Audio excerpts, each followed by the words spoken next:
Hi, friends, my dandelions.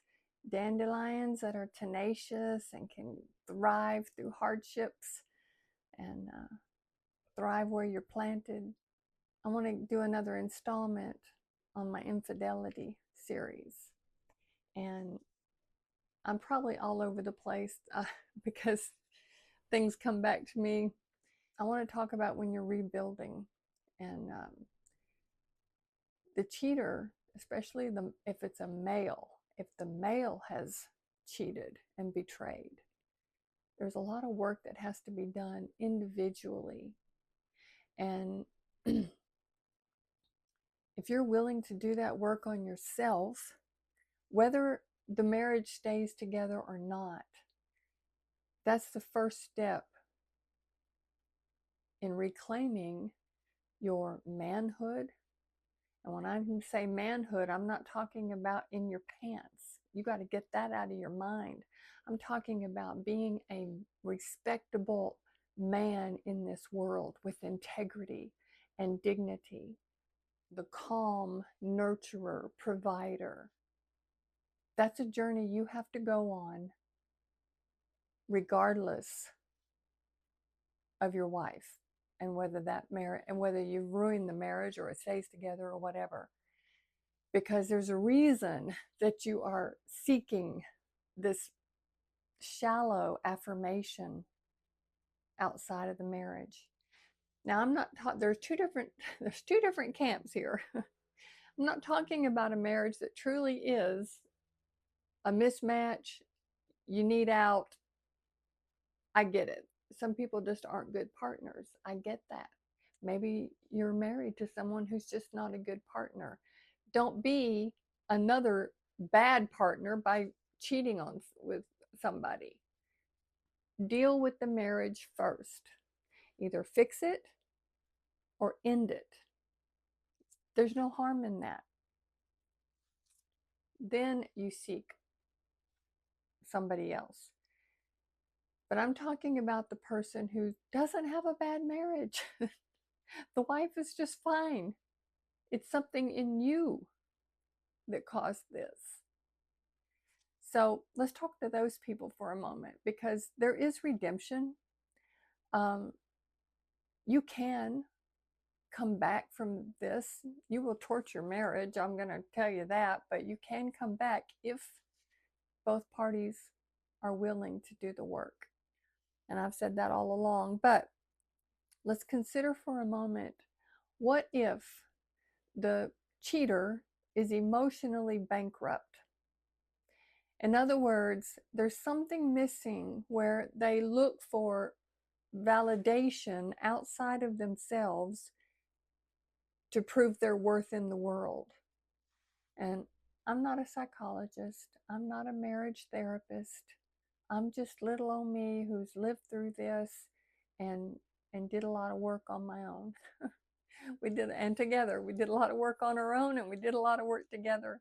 And so what we've learned, and I did go to therapy during this time, and so did he. And so putting all that together, what if the cheater is so emotionally bankrupt from something they missed or didn't get or need, and somebody new comes along and gives them attention, and for a brief fleeting moment, it validates that they are worthy in this world, which is really counterproductive because it shows you're unworthy of the trust that your wife or husband has put in you. It's a crazy, mixed up world.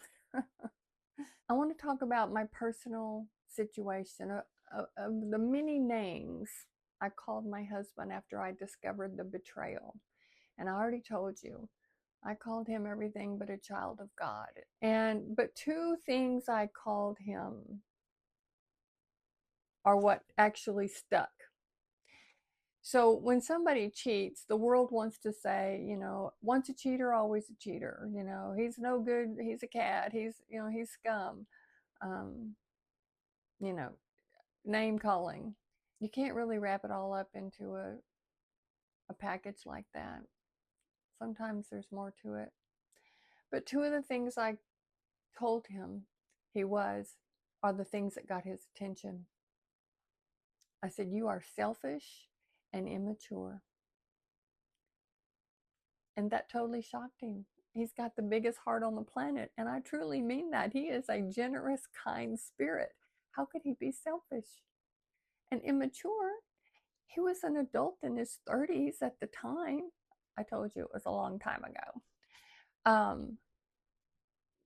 In his mind, I'm an adult. I'm a man in the world. Immature?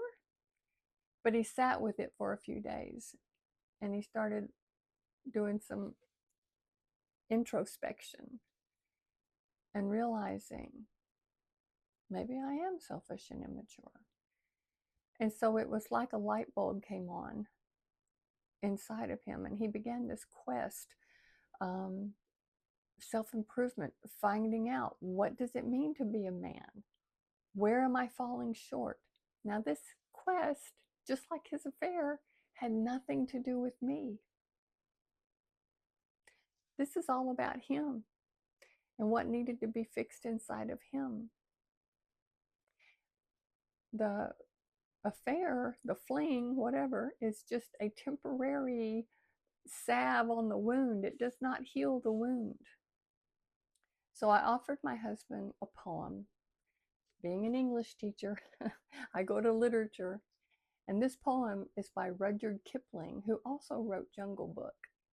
Now, it's just a baby step. It's a baby step in the right direction. And I'm going to read it to you. And maybe it'll hit some of you the same way it hit my husband. Maybe you know somebody who needs a framed copy of this. In fact, I wish I had framed a copy of it and given it to my sons when they graduated high school. But you know what? They're 44 years old. I just thought of this. I might be giving them a framed copy for Christmas. They might appreciate it more now. Well, let's go through it.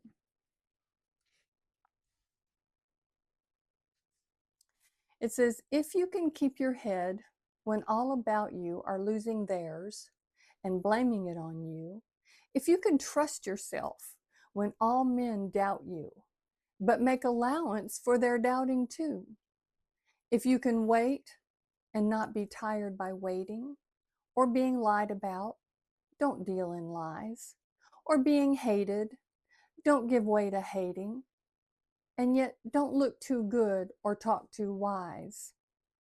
If you can dream and not make dreams your master, if you can think and not make thoughts your aim, if you can meet with triumph and disaster and treat those two impostors just the same, if you can bear to hear the truth you've spoken, twisted by knaves to make a trap for fools, or watch the things you gave your life to broken and stoop and build them up with worn out tools.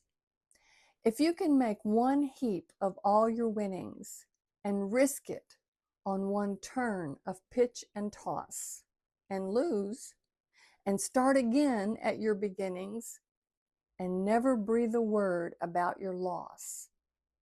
If you can force your heart and nerve and sinew to serve your turn long after they are gone, and so hold on when there is nothing in you except the will which says to them, hold on.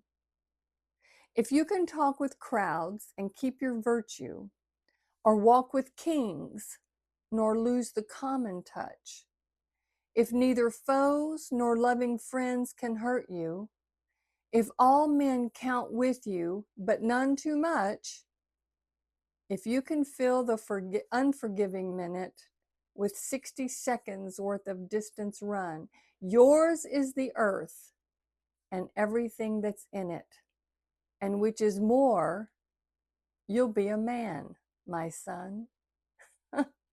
So let's go through it real quickly. I'll just go the first paragraph.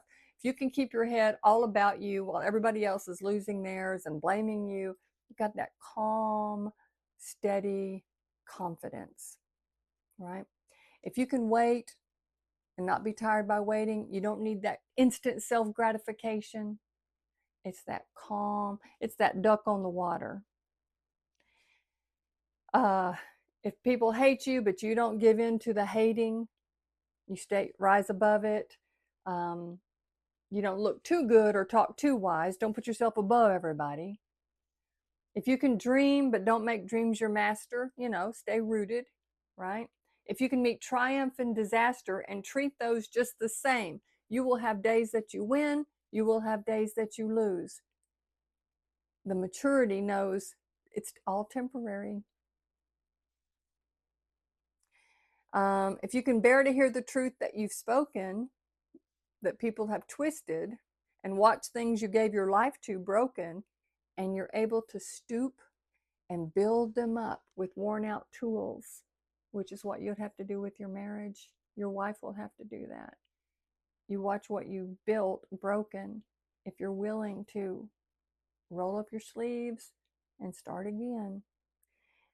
If you make a heap of all your winnings and you lose it in one whack, you don't sit there and cry about your loss. You build it back. When your body doesn't want to move anymore, and when it's gone and there's nothing in you except a will that says hold on. Talk with crowds and keep your virtue. Walk with kings, but don't lose the common touch. You're comfortable with any walk of life. If neither foes nor loving friends can hurt you, boy, we've talked about that 100 times on this channel. Other people, you cannot control what they do. You can only control your reaction. It's your expectation that causes the disappointment. You expect your children to grow up and love you. If that doesn't happen, it just doesn't happen. It's acceptance now. Get over the disappointment. It just doesn't happen. And I'm not being cold because I'm living that myself. If all men count with you, but none too much, all men can relate to you. I just think of Elvis Presley. He could talk to the biggest celebrities or the maid in his kitchen, and everybody was treated the same. If you can do all these things, yours is the earth, and you'll be a man, my son.